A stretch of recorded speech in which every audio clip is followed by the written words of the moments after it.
Hey guys, you're most welcome to your own YouTube channel Nikhil Classes. This is your Nikhil sir back with another video lecture. और आज इस video lecture के अंदर हम लोग इस एक्सरसाइज 17B का ही जो क्वेश्चंस बचे हुए थे, जैसे कि क्वेश्चन नंबर 8 से लेकर के बाकी के क्वेश्चंस, उसको हम सॉल्व करेंगे।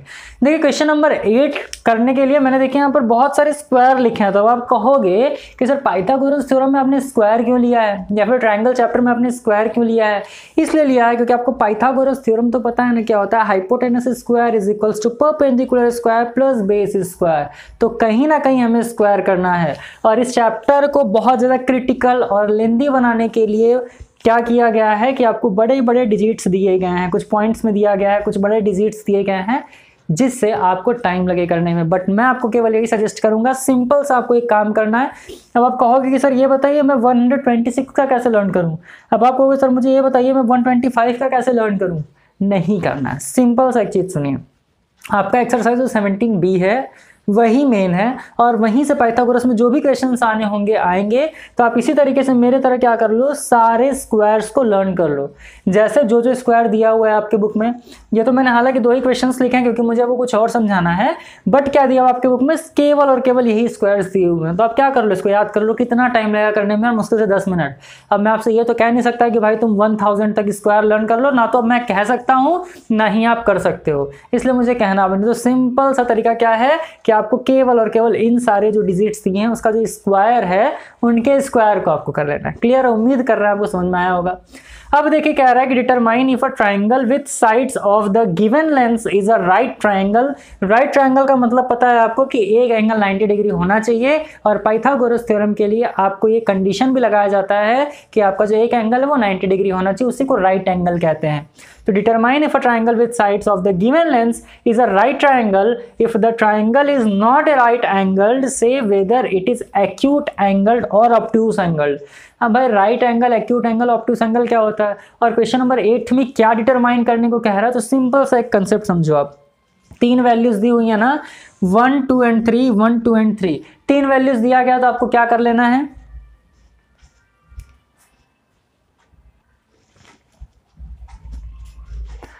तो सिंपल सा आपको पता है जैसे अब तक हम क्या कर रहे थे, ए बी और सी 3 मान लीजिए। जैसे एक ट्रायंगल होता है तो उसके क्या होते हैं, 3 वर्टिसेस होते हैं जिसको आप ए मानते हो, बी मानते हो और सी मान लेते हो। इसी तरीके से दिया 15 20 25 10 24 26। अब मैं आपको बताता हूँ कि राइट एंगल कैसा पहचानोगे कि है या नहीं है, एक्यूट कैसे है और ऑब्ट्यूज कैसे है। तो सिंपल सा कंसेप्ट मैं आपको बता रहा हूँ। देखो यहाँ पे इन क्वेश्चंस को करेंगे बट इस कंसेप्ट से करेंगे। कह रहा है, जैसे मान लीजिए कि आपको पता है कि एक तो होता है आपका hypotenuse square is equals to perpendicular square plus base square, ये होता है ना। अब आपको 3 वैल्यूज दिए हुए हैं और आपसे क्या आ रहा है कि आप बताइए एक्यूट एंगल, ऑब्ट्यूज एंगल है या फिर राइट एंगल ट्रायंगल है। आपको क्या करना है, इस तीसरे वाले को, जितने भी क्वेश्चन में आपको थर्ड वाला पॉइंट दिया उसको सी मानना है ऑलवेज।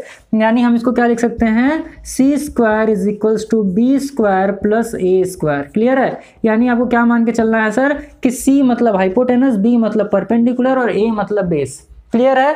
अब एक चीज आप देख लीजिएगा, यहां पर इसको ए मान लीजिए, इसको बी मान लीजिए, इसको सी मान लीजिए। राइट एंगल ट्रायंगल कोई कब कहलाएगा, तो तब कहलाएगा जब आपका जो सी स्क्वायर है वो B square plus A square के इक्वल हो जाए। जब हमारा क्या हो जाए, बी स्क्वायर ए स्क्वायर के इक्वल हो जाए। अब देखिए, अब ऑब्ट्यूज एंगल कब कहलाएगा, ऑब्ट्यूज एंगल तब कहलाएगा कि जो सी स्क्वायर की वैल्यू है ये बड़ा हो B square plus A square से। नहीं समझ में आ रहा मत घबराइए, बस कंसेप्ट को एक बार समझ लीजिए आप। बाकी क्वेश्चंस करेंगे तो ये चीज़ें आपको अपने आप आएंगी, मैं इरेज करने वाला नहीं हूँ। हाइपोटेनस स्क्वायर जब परपेंडिकुलर और बेस का जो स्क्वायर है उसके सम के इक्वल हो जाए तब तो ये आपका कहलाएगा भैया राइट एंगल ट्रायंगल है। जब आपका जो हाइपोटेनस स्क्वायर यानी सी स्क्वायर है ये बड़ा हो जाए तब आपको मान लेना ये ऑब्ट्यूज एंगल है। और मेरे भैया जब ये आपका सी स्क्वायर लेस देन हो जाए B square plus A square के, तब आपको क्या मान लेना है कि ये आपका कौन सा एंगल है, एक्यूट एंगल है। क्लियर है चीज़ें? आप इसका स्क्वायर करोगे, इन दोनों के स्क्वायर के सम के अगर इक्वल आ जा रहा है तो ये आपका राइट एंगल ट्रायंगल कहलाएगा। सी स्क्वायर की वैल्यू अगर इन दोनों के सम से बड़ी आ रही है तब ये आपका क्या हो जाएगा सर, ऑब्ट्यूज एंगल हो जाएगा। ऑब्ट्यूज का मतलब होता है 90 डिग्री से बड़ा, और सी स्क्वायर अगर छोटा होगा इसका मतलब क्या हो जाएगा, एक्यूट एंगल। और एक्यूट एंगल क्या होता है, 0 से 90 के बीच में। अब चलिए इसको सॉल्व करते हैं। इसको सी मान लेना है आपको, तो आप क्या कर दोगे, यहाँ पर 25 square is equals to B square यानी 20 स्क्वायर प्लस ए स्क्वायर यानी 15 स्क्वायर। अब मैंने लिखा हुआ है देखिए 25 का स्क्वायर, तो वैसे भी आपको निकालने आना चाहिए। 5 5 ज़ा 25 और 2 3 ज़ा 625 इज इक्वल्स टू 20 का स्क्वायर होता है बाबू 400 प्लस 15 का स्क्वायर होता है 225। क्लियर है। अब देखते हैं कि 625 इसके इक्वल आता है कि नहीं। तो आप करोगे 625 इज इक्वल्स टू, ये हो जाएगा 5, ये हो गया 2 और ये हो गया 6। अब आप देख पा रहे हो कि 625 के इक्वल है कि नहीं। अब आप कहोगे यस सर, हमारा जो सी स्क्वायर है वो ए स्क्वायर प्लस बी स्क्वायर के इक्वल है। तो आप यहाँ पर क्या लिखोगे, यस। यस का मतलब क्या होगा कि राइट एंगल ट्रायंगल हो गया। क्लियरली चीज़ें, यानी कि जो 3 वैल्यूज आपको दी हुई हैं उसमें अगर थर्ड वाले का स्क्वायर फर्स्ट और सेकंड वाले के स्क्वायर के सम के इक्वल आ रहा है तो आपका क्या कहलाएगा, राइट एंगल ट्रायंगल। वही डिटरमाइन करने को कह रहे हैं यहाँ पे। नेक्स्ट क्वेश्चन है सर, यहाँ पर आप क्या कर लोगे, 26 square is equals to 24 square plus 10 square. अब आप में से बहुत सारे लोग होंगे बोलेंगे कि सर अगर मान लीजिए मैं ए स्क्वायर प्लस बी स्क्वायर कर रहा हूँ तो कोई दिक्कत। तो उनके लिए भी मैं एक चीज़ बोल दूँ कि देखो भैया, अगर आप 3 + 2 करोगे तब भी 5 आएगा, और अगर आप 2 + 3 करोगे फिर भी 5 आएगा। तो आप कुछ भी कर सकते हो, कोई समस्या नहीं है प्लस करते टाइम। लेकिन जब माइनस करेंगे यानी सब्ट्रैक्ट करेंगे तब ये मैटर करेगा, क्योंकि 3 में से 2 को सब्ट्रैक्ट करेंगे तो 1 आएगा, और 2 में से 3 को सब्ट्रैक्ट करेंगे तो -1 आएगा। तो प्लस में आप इधर उधर लिख सकते हो, मल्टीप्लाई में आप इधर उधर लिख सकते हो, लेकिन डिवीजन और सब्ट्रैक्ट में नहीं लिख सकते। अब देखो 26 का स्क्वायर क्या होता है, ये होता है 676। यहाँ पर मैंने लिखा है, मुझे याद है इसलिए मैं कर दे रहा हूँ। 24 का स्क्वायर देख लीजिए, वहाँ पर क्या है, ये है आपका 576 प्लस 10 का स्क्वायर आपको पता है क्या होता है, 100 होता है। अब देख लो कि आपका ये इसके इक्वल आ रहा है कि नहीं। तो आप कहोगे sir 676 is equals to 576 plus 100, तो नो डाउट ये क्या आ गया, 676 आ गया। यानी इसको भी आप क्या लिखोगे, यस। मतलब कि ये दोनों ही क्या हो जाएगा, आपका राइट एंगल ट्रायंगल हो जाएगा। तो क्वेश्चन फिर से पढ़िए क्या कह रहा है, determine if a triangle with sides of the given length is a right triangle. तो अगर आप लिख दोगे ट्रायंगल है, if the triangle is not right angle, अगर ये राइट एंगल नहीं है, से whether it is acute angle और ऑब्ट्यूज एंगल। एक्यूट के लिए क्या करना होगा, सी स्क्वायर की वैल्यू इससे छोटी आनी चाहिए, और इसमें क्या होना चाहिए, ऑब्ट्यूज के लिए सी स्क्वायर की वैल्यू बड़ी आनी चाहिए। बट यहाँ और यहाँ क्या सेम आ रहा है ना, तो सेम आने का मतलब आपका क्या होगा कि राइट एंगल ट्रायंगल कहलाएगा। होप कि इक्वेशंस आपको समझ में आया है। चलिए इसको इरेज करते हैं और इसके आगे के जो भी पार्ट्स हैं वो करके आपको बता देते हैं। आइए फिर आगे के क्वेश्चंस को सॉल्व करते हैं। ये है 21, 28, 35। तो क्या कर लेना है भाई, यहाँ पर आपको करना है 35 square is equals to 28 square plus 21 square. तो 21 का स्क्वायर होता है 441, 28 का स्क्वायर क्या होता है, तो ये हो गया आपका 784, 35 का स्क्वायर क्या होता है, हो गया 25, और ये हो गया 1225। देख लेते हैं 1225 के इक्वल आता है कि नहीं। तो ये हो जाएगा 4 + 1 5, 8 + 4 कितना हो जाएगा 12, और ये हो जाएगा 7 + 4 1100, और ये +1 तो 1225। यानी इसका आंसर भी क्या होगा मित्र, इसका भी आंसर होगा यस। क्लियर है, इसका आंसर आ गया। इसको देखिए यहाँ पर है आपका, ये हो जाएगा 13 square is equals to 3.2 square plus 12.6 square. देखो भाई कितना ईजी है, टफ देखने में लगता है, टफ कुछ होता नहीं, सब इजी है। 13 का स्क्वायर कितना होता है, तो आप सब लोगों को पता होना चाहिए कि ये होता है 169।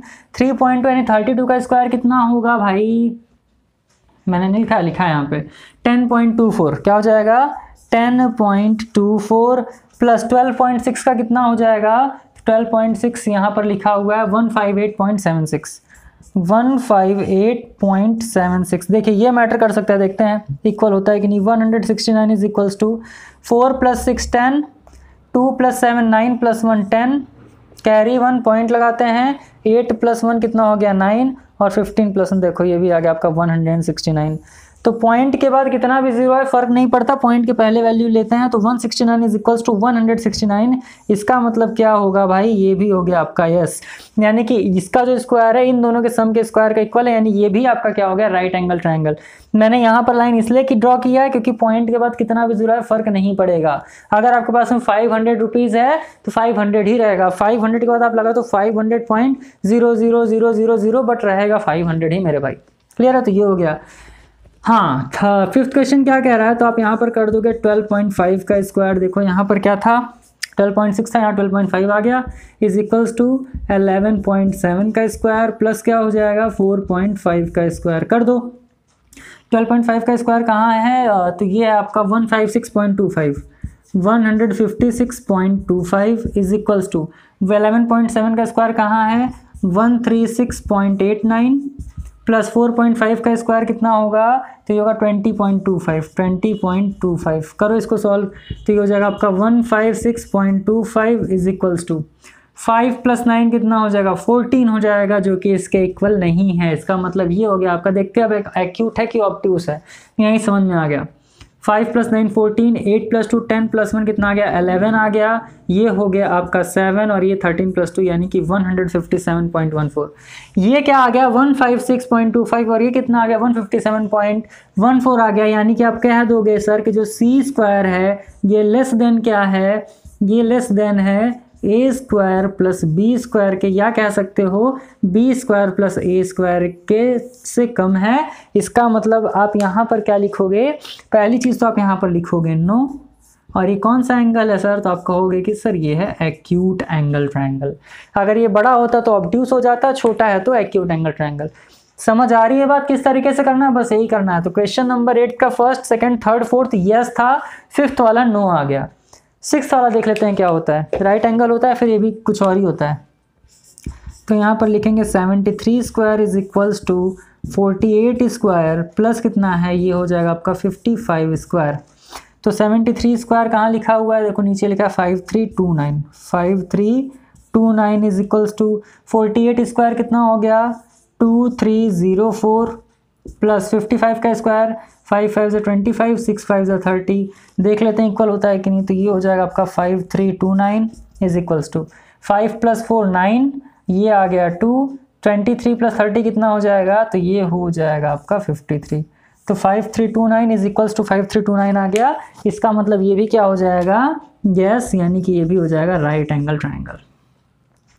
तो उम्मीद कर रहे हैं कि क्वेश्चन नंबर 8 आपको समझ में आया होगा। क्वेश्चन नंबर 9 भी ऐसा ही है, 10th 11th भी ऐसा ही है, परेशान होने की जरूरत नहीं है।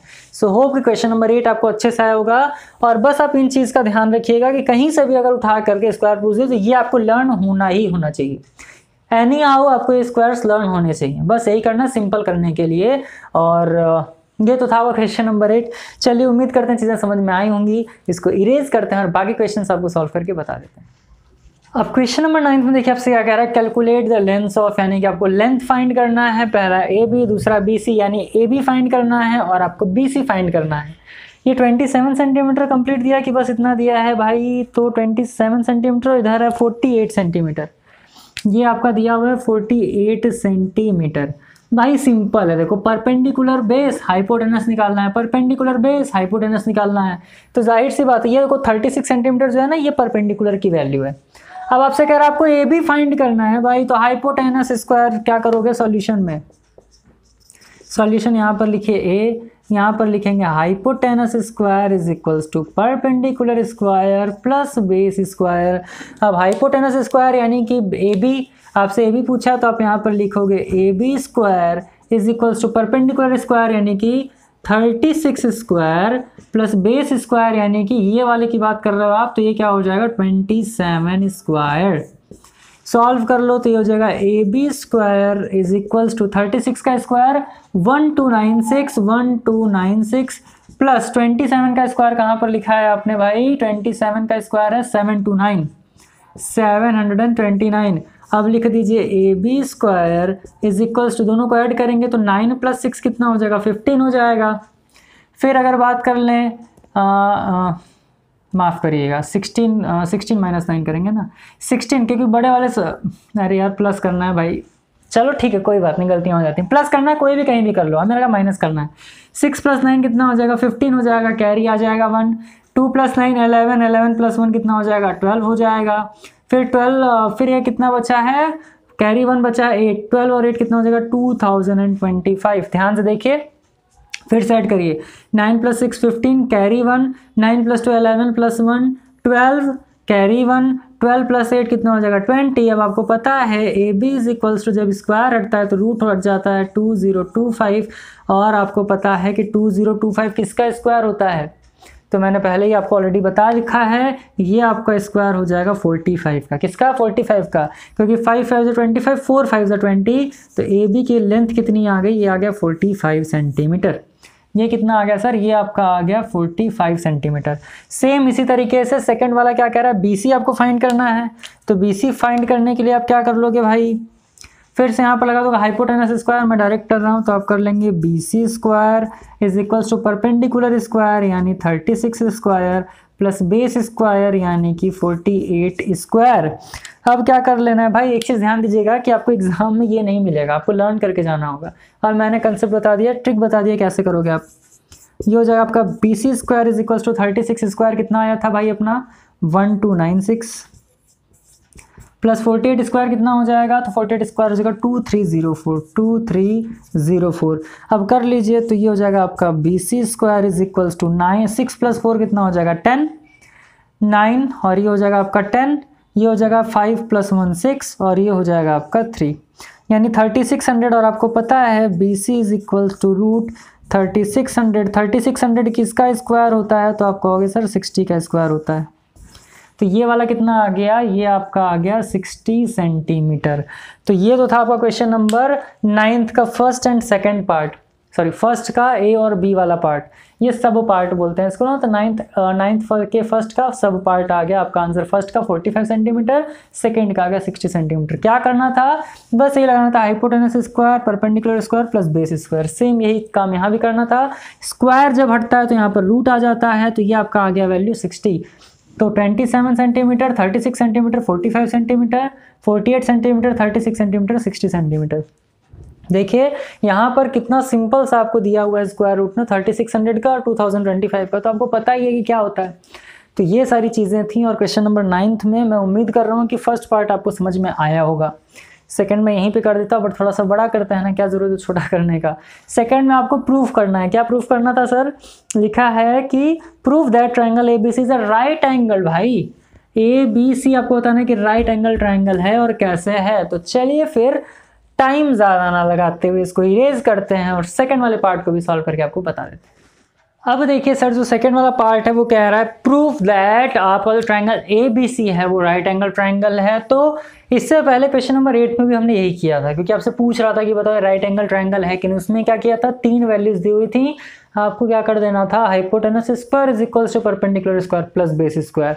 यहाँ पर हाइपोटेनस हम किसे लेंगे? AC को लेंगे। ध्यान दीजिएगा क्योंकि सबसे बड़ा यही है। तो फॉर्मूला क्या लगा दोगे आप यहाँ पर लगाओगे पाइथागोरस थ्योरम के अकॉर्डिंग। आप hypotenuse square is equals to perpendicular square plus base square. अब हाइपोटेनस स्क्वायर यानी कि आप क्या कर दोगे? AC square. क्या कर दोगे सर? आप कर देंगे AC square is equals to perpendicular यानी कि 45 स्क्वायर प्लस बेस यानी कि 60 स्क्वायर। अब आपको कैसे पता चलेगा कि ये राइट एंगल ट्रायंगल है कि नहीं? तो इसको इसके इक्वल लाना है। AC के बीच में देखिए ये पूरा डिस्टेंस अगर आपको फाइंड करना हो तो ये और ये ऐड कर लेंगे तब तो निकलेगा। जैसे मान लो भैया कि ये मान लेते हैं ये आपका आधा मार्कर है, ये आपका आधा मार्कर है। अब आपको अगर पूरे मार्कर का लेंथ निकालना है, आपको पता है कि ये 5 सेंटीमीटर है, ये भी कितना है? 5 सेंटीमीटर है। अब आपसे पूछे कि आप ये बताओ ये 5 है, ये 5 है, टोटल कितना होगा? तो भाई 5 ये ऐड कर दोगे तो 10 हो जाएगा ना। यानी आपको इसको ऐड ही तो करना है ना। अब चाहे ऐसे रहे, चाहे ऐसे रहे या फिर ऐसे रहे, आपको ऐड करना होगा। अब देखो क्या करना है, अगर ये 5 तो दोनों को ऐड कर देंगे। जैसे A मान लेते हैं, B मान लेते हैं, C मान लेते हैं। अगर आपको AC की वैल्यू फाइंड करनी तो आपको पता है AB 5 सेंटीमीटर, BC 5 सेंटीमीटर, तो AC कितना हो जाएगा? तो AB प्लस BC कर लेंगे ना। इसी तरीके से सर AC को हम किसके इक्वल्स टू करेंगे? AD प्लस DC के। किसके इक्वल करेंगे?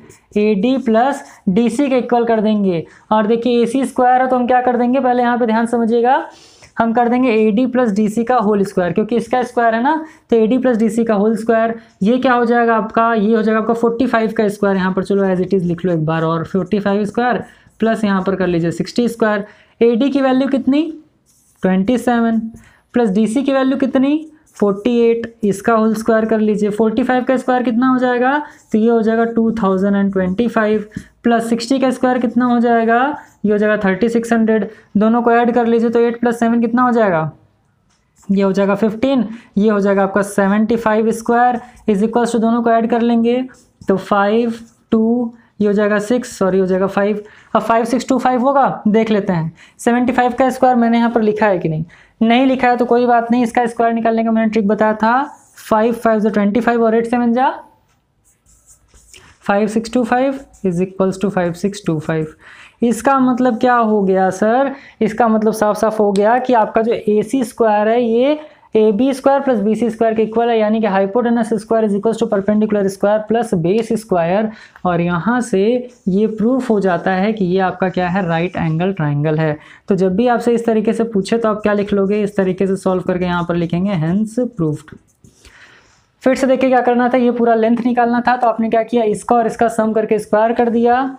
ये आपका हाइपोटेनस सॉरी ये आपका परपेंडिकुलर मान लिया, इसको आपने बेस मान लिया, करके आपने सॉल्व कर दिया तो भाई लेफ्ट हैंड साइड के equal to right hand side आ गया तो आपका हो जाएगा। 75 का स्क्वायर कैसे निकालेंगे, देखो यहीं पर मैं छोटा सा बता दे रहा हूँ। हर वो डिजिट जिसका अगर आपको स्क्वायर निकालना और लास्ट में अगर 5 दिया हो तो कैसे करोगे, जैसे मान लो कि 25 मान लेते हैं तो क्या कर देना भाई, 5 का स्क्वायर यहाँ पर 25, 2 से जस्ट अगला नंबर कौन सा था, 3 से मल्टीप्लाई करो तो 625, 325 सॉरी मान लेते हैं, चलो 35 मान लेते हैं। 35 का अगर आपको स्क्वायर फाइंड करना है तो क्या करोगे, 5 का स्क्वायर 25, 3 से जस्ट नेक्स्ट नंबर कौन सा होगा 4, 4 3 12, 12 25।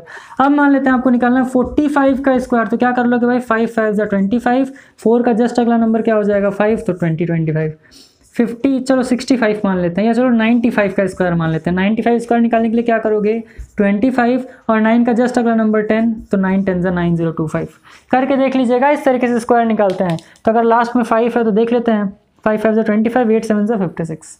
तो इस तरीके से ये हो गया आपका आंसर। उम्मीद कर रहे हैं कि क्वेश्चन नंबर 9 भी आपको समझ में आया होगा। क्वेश्चन नंबर 10 और 11 दो क्वेश्चन बचे हुए हैं, शायद ये क्वेश्चन नंबर 10 ही है। चलिए इसको एरियस करके उन क्वेश्चंस को भी सॉल्व करके बता देते हैं। अब देखिए ये वाला जो क्वेश्चन है कैसे सॉल्व होगा।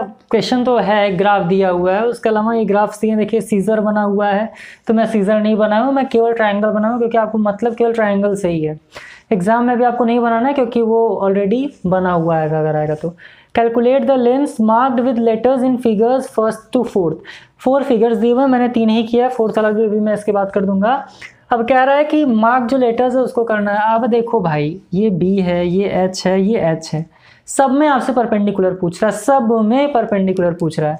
सेम फॉर्मूला लगाएंगे, ये तो कोई पूरा लेंथ है 24। अब आपको ये वाला लेंथ नहीं दिया है, ये लेंथ दिया है, ये लेंथ दिया है, बट आपको ये निकालना भी नहीं है, मत निकालिएगा। आपको केवल परपेंडिकुलर निकालना है क्योंकि जो लेटर्ड में दिया है केवल उसी को निकालना है। क्लियर है चीज़ें। अब ये अगर 24 है तो आपको पता है इसका हाफ निकाल लेंगे, यानी ये पूरा जो साइड अभी मैंने क्या बताया था आपसे कि ये पूरा मार्कर है, अगर इसका लेंथ 5 सेंटीमीटर, इसका 5 सेंटीमीटर दिया है तो ऐड करके टोटल निकाल लेंगे।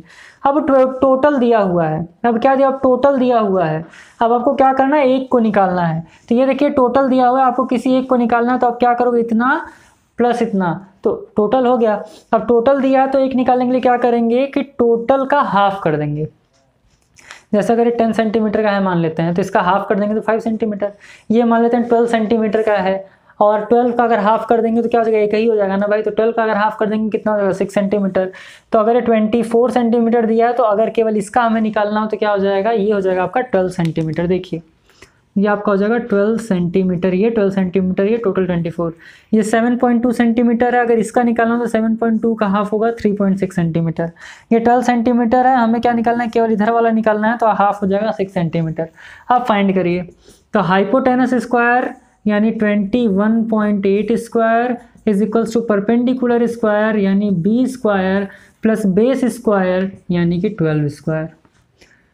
ठीक, ये परपेंडिकुलर है। आप देखिए 21.8 का स्क्वायर क्या होगा, तो ये होगा 475.24 is equals to B square आपको फाइंड ही करना है प्लस 12 का स्क्वायर था 144। अब देखिए B फाइंड करना है आपको, ये गिवन है और ये गिवन है, तो ये इस साइड आ जाएगा क्योंकि कॉन्स्टेंट्स को एक साथ करते हैं तो ये हो जाएगा माइनस। तो आप कर दोगे 475.24 minus 144 is equals to B square. इसको सॉल्व कर लेंगे तो क्या हो जाएगा, 144.0 कर सकते हैं। तो यहाँ आ जाएगा 4, यहाँ आ जाएगा 2.5 माइनस 4 1, 7 माइनस 4 कितना हो जाएगा सर, तो ये आपका हो जाएगा 3 और 4 माइनस 1 हो जाएगा 3। अब क्योंकि ये B स्क्वायर है, स्क्वायर हट जाएगा तो इधर रूट आ जाएगा, ये हो जाएगा B, तो B की वैल्यू क्या आ जाएगी 331.24 किसका स्क्वायर है, तो 331.24 स्क्वायर 18.2 का, तो बी की वैल्यू कितनी आ गई, बी की वैल्यू आ गई 18.2 सेंटीमीटर। कितना आ गया, 18.2 सेंटीमीटर। तो यहाँ से बी की वैल्यू निकल कितनी आ गई, 18.2 सेंटीमीटर। देखो आपको जो दिया सिर्फ वही करना है, ज़्यादा कुछ करना नहीं है। आपको ये लेंथ पता है, ये लेंथ भी आपने निकाल लिया, ये पूछ रहा था। तो hypotenuse square is equals to perpendicular square plus base square. Base और हाइपोटेनस दिया, परपेंडिकुलर निकालना था तो आपने क्या कर लिया, इसको इस साइड ट्रांसफर कर लिया, इसमें से इसको सब्ट्रैक्ट कर दिया, जितना आया बी स्क्वायर। और आपको पता है कि स्क्वायर हटता है तो क्या देता है, रूट आ जाता है, तो रूट कर दिया 331.24, और 331.24 जो है कि इसका स्क्वायर रूट होता है तो 18.2 का होता है। क्लियर चीज़ें। चलो नेक्स्ट आपको क्या दिया है, नेक्स्ट दिया 7.2 सेंटीमीटर 8.5 सेंटीमीटर, तो इसको हम क्या मान लेंगे, 3.6 मान लेंगे। अब h मतलब हाइपोटेनस, b मतलब बेस नहीं मानना है, परपेंडिकुलर ही है। यहाँ पे भी सेम फॉर्मूला लगा लेंगे तो क्या होगा सर, ये आपका हो जाएगा यहाँ पे 8.5 square is equals to perpendicular, यानी कि आपसे h पूछ रहा है, प्लस बेस की बात की जाए तो 3.6 क्योंकि उसका हाफ। अब 8.5 का स्क्वायर कितना हो जाएगा, तो ये हो जाएगा 72.25, ये प्लस इधर आकर के माइनस हो जाएगा 36, यानी 3.6 का स्क्वायर क्या हो जाएगा, 36 का स्क्वायर 1296, तो ये हो जाएगा 12.96 is equals to H square. Subtract कर देंगे तो कितना हो जाएगा, 15 माइनस 6 9, 11 माइनस 9 कितना हो जाएगा, 2 हो जाएगा, पॉइंट लगा लीजिए। और ये हो जाएगा 11 माइनस 2, ये भी 9 हो जाएगा, और 6 माइनस 1 हो जाएगा 59.29 is equals to H square. अब यहाँ पे हम इसको इस साइड कर लें तो ये हो जाएगा h is equals to under root 59.29। 59.29 किसका स्क्वायर रूट होता है भाई, ये होता है आपका 7.7 का। तो h की वैल्यू कितनी आ गई, h की वैल्यू आ गई 7.7 सेंटीमीटर। तो इस तरीके से मैं उम्मीद कर रहा हूँ कि क्वेश्चन नंबर 10 भी आपको समझ में आ रहा होगा। देखो सबों में एक ही फॉर्मूला ही यूज करना है, Pythagoras theorem. Hypotenuse square is equals to perpendicular square plus base square. इतनी बार मैंने भी बोल दिया है कि उम्मीद कर रहा हूँ कि आपको लर्न हो गया होगा ये चीज़। थर्ड वाला क्वेश्चन क्या कह रहा है, थर्ड वाले में देखिए सिंपल सा है आपको कि ये 10.9 दिया है, ये 6 हो गया, कर लेंगे तो क्या हो जाएगा, ये हो जाएगा 10.9 का स्क्वायर माइनस, मैं 6 डायरेक्ट इधर ही कर दूं, 6 स्क्वायर इज इक्वल्स टू क्या निकालना है आपको, एच स्क्वायर। क्योंकि माइनस इसलिए किया क्योंकि आपको परपेंडिकुलर निकालना है ना, सब में तो वही कर रहे थे हम। 10.9 का स्क्वायर कितना हो जाएगा सर, ये हो जाएगा 118.81 minus 36 is equals to H square. Subtract कर देंगे तो कितना हो जाएगा, ये बड़ा है तो इसके सामने 0 0 लगा लेंगे तो ये हो जाएगा आपका 1, ये हो जाएगा 8 माइनस 6 हो गया 2, और 11 माइनस 3 कितना हो जाएगा, तो ये हो जाएगा आपका 82.81 इज इक्वल्स टू एच। और इसका मैं कर ले रहा हूँ रूट, क्योंकि स्क्वायर हट करके इधर रूट आ जाएगा। तो एच की वैल्यू कितनी आ जाएगी, 82.81 किसकी वैल्यू है, 82.81 वैल्यू है 9.1 की, so it will B 9.1। Clear है, तो ये आ गया आपका वैल्यू 9.1 सेंटीमीटर। सो होप कि ये चीज़ें आपको समझ में आ रही होंगी। आप स्क्रीनशॉट ले सकते हो या फिर इसको आप सॉल्व भी कर सकते हो, सॉल्व करेंगे तो ज़्यादा अच्छा रहेगा आपके लिए। तो क्वेश्चन नंबर 10 का question number first, second and third part भी हो गया है। इसके बाद फोर्थ पार्ट करते हैं और वहीं पर क्वेश्चन नंबर 11 भी सॉल्व कर लेंगे। फिर ये वीडियो लेक्चर यहीं पर खत्म हो जाएगा, 17B भी आपका कंप्लीट हो जाएगा।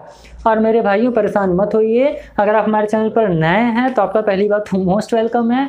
आप हमारे प्लेलिस्ट में जाइए, वहाँ बहुत सारे वीडियो लेक्चर्स ऑलरेडी अपलोडेड हैं, तो वो जा करके आप देखिए। क्लियर है, तो चलिए फिर इसको इरेज करते हैं और नेक्स्ट पार्ट को सॉल्व करके लास्ट वाला क्वेश्चन करके वीडियो लेक्चर यहीं पर खत्म करेंगे। आइए फिर इसके लास्ट पार्ट को भी खत्म कर लेते हैं, जो कि है आपका, देखिए यहाँ पर 9.6 दिया है, 22 दिया है, तो 22 का हाफ, क्योंकि आपसे ये वाला पूछा है ना कि, माफ करिएगा, आपसे ये वाला पूछा है ना कि ये वाला, दोनों ही निकालेंगे, दोनों ही क्या आएगा, सेम ही आएगा। तो ये 22 सेंटीमीटर, तो 22 का हाफ ये कितना हो जाएगा, 11 हो जाएगा।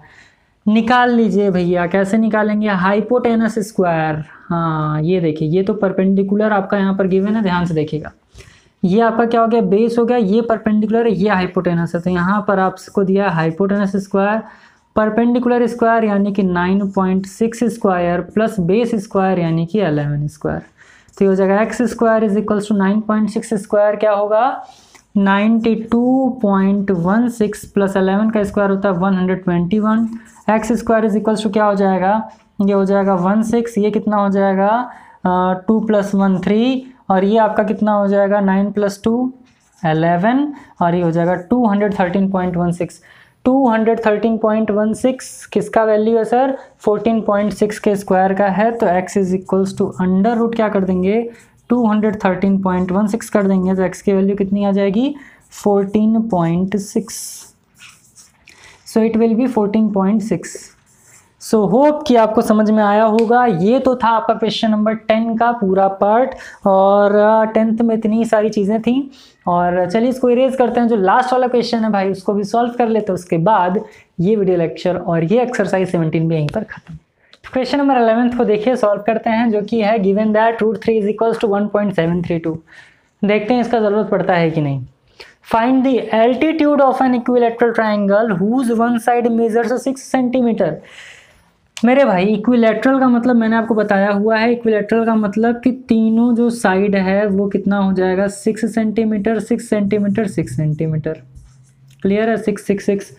अब आपसे क्या कह रहा है? एल्टीट्यूड फाइंड करना है आपको। इसका मतलब कि आपसे परपेंडिकुलर पूछा है इनडायरेक्टली। इनडायरेक्टली आपसे क्या कह रहा है कि आप परपेंडिकुलर बता दो। ठीक, तो परपेंडिकुलर को आप x मान सकते हो। अब ये बताओ, ये 6 सेंटीमीटर तो टोटल डिस्टेंस है, तो 6 का हाफ कितना हो जाएगा? तो ये हो गया 3 सेंटीमीटर। अब ये ट्रायंगल, चलो इसको a मान लो, इसको b मान लो, इसको d मान लो, इसको c मान लो। तो ट्रायंगल ABD, इसका काम करेंगे ट्रायंगल ABD में। तो आप लिखोगे hypotenuse square is equals to perpendicular square plus base square. Hypotenuse की वैल्यू कितनी दी हुई है? तो ये हो गया 6 square is equals to perpendicular square यानी कि x square plus base square यानी कि 3 स्क्वायर। x स्क्वायर ये धरा के क्या हो जाएगा? माइनस। तो x square is equals to 6 square minus 3 square, क्योंकि प्लस इधर जाकर के माइनस हो जाएगा। x square is equals to 36 minus 3 3 is 9। X square is equal, भैया 36 माइनस 9 हो जाएगा 27, स्क्वायर हटेगा तो x is equals to under root 27। x is equals to 27 की वैल्यू हो जाएगी 5.19 या 5.2 and it will be your answer. क्योंकि 5 का स्क्वायर होता है 25 या 27 हो तो 5.2 ही हो जाएगा। तो ये तो था आपका एक्सरसाइज कंप्लीट 17 भी। उम्मीद कर रहे हैं कि आपको समझ में आया होगा। तो चलिए फिर बहुत ज़्यादा टाइम ना लेते हैं और इस वीडियो लेक्चर कहीं पर एंड करते हैं। जल्दी मुलाकात होगा आपसे अगले वीडियो लेक्चर के अंदर, जिसमें हम लोग एक्सरसाइज 17C सॉल्व करेंगे। वीडियो लेक्चर अगर पसंद आए तो लाइक ज़रूर करिएगा और आपके दोस्तों के साथ तो ज़रूर शेयर करिएगा, ताकि उन्हें भी चीज़ें ईजिली समझ में आ सकें। तो चलिए मैं आपसे सिर्फ इतना ही रिक्वेस्ट करूंगा कि आप सब्सक्राइब करें। नए हो तो, मैं तो हालांकि बोलता नहीं जल्दी, बट फिर भी बोलो, नए हो तो सब्सक्राइब करें, वीडियो पसंद आए तो लाइक करें और दोस्तों के साथ ज़रूर शेयर करें। जल्दी मुलाकात होगा आपसे अगले वीडियो लेक्चर के अंदर। तब तक के लिए खूब खुश रहिए, मस्त रहिए। All the best. Thank you.